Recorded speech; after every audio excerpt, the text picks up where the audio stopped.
there's one animal that's synonymous with the night: bats. It's late spring, and bats should be stirring from hibernation. But freak weather conditions down in Devon have thrown their routine into chaos and put them in serious danger.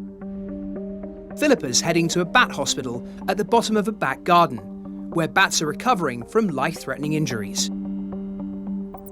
Now, you can't do a programme about nocturnal Britain and not feature the animal we're about to meet. We all think we know this animal, but how close do we ever really get?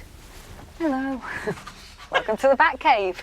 Is this where we normally find you after dark? Lurking in darkness at the bottom of the garden, cleaning bat poo.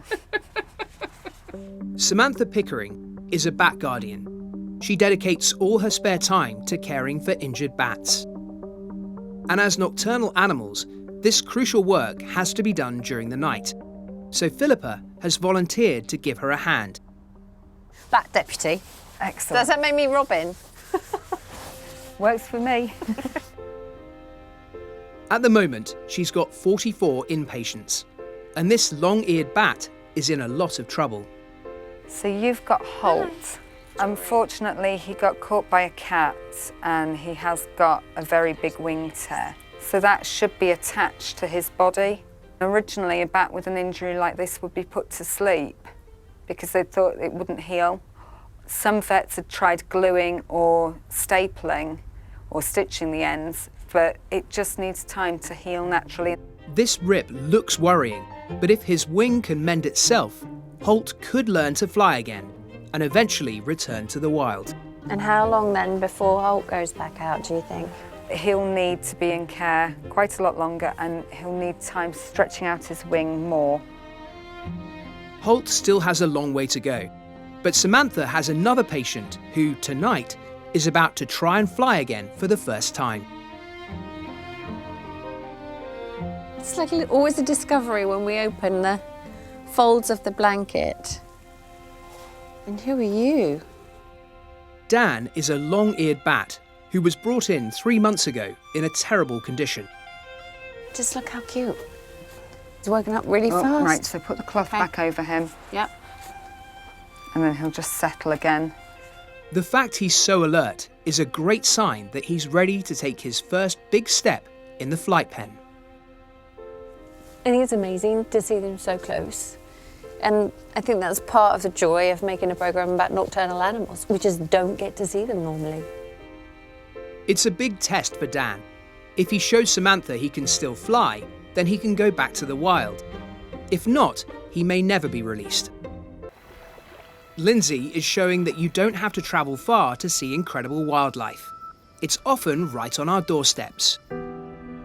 Earlier, we met Samantha and her back garden bat hospital. She's hoping that one of her bats, Dan, will be ready to fly again tonight. If he can't fly now, it's possible he'll never be fit to go back to the wild. But there's one bat in care here who Samantha knows will never fly again. This is Bear. He is a soprano pipistrelle bat who lives with Samantha permanently. Hey, Bear. Oh, what's Bear's story? Bear had a broken forearm. It was healed, but it's healed too short. Does he fly at all? No, unfortunately. He can't fly? No, it's because the forearm's too short, it's all unbalanced. Yeah. So he's actually one of the education bats. Although Bear can still have a life educating the public about bats, a bat's life should be in the air, which is why this flight training is so important. Finally, it's time for our long-eared bat, Dan, to head outside into the flight pen and see if he's still able to fly. This has to be done at night, the only time any of Britain's bats take to the air. Right.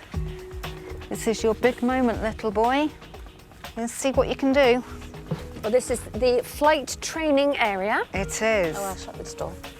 So as much as getting them stabilised from their injuries is important, the flight training is vital as well. They need practice and need a chance to build up their stamina. And you need to know that they can fly in a straight line.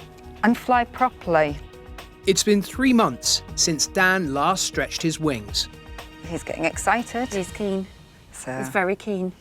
That's a good sign. it is. This is what we like to see. And this is the big moment. Has he flown before? He hasn't flown since he's come into care, but you see how excited he is about the concept of being outside again. Well, that's flight, but not quite the way we need it yet. He's ended up on our tripod. He has. Well, it was definitely flight, though. It was flight, and that's one of the reasons for flight testing them, because there's flight and there's proper continued flight, and he's still not flying continuously. He's having to stop. He's flying, he's getting some lift. So you're not giving up? No, this is progress. This is the first time we've seen him fly. It's proved that he can move his wings and get his heart rate up sufficiently to fly. Wow. So this is a big moment for you. it was a big moment for him. He must be exhausted now. I think he deserves a mealworm for that. This is good news for Dan, a hopeful sign that after a few months of flight training, he can look forward to a future back out in the wild.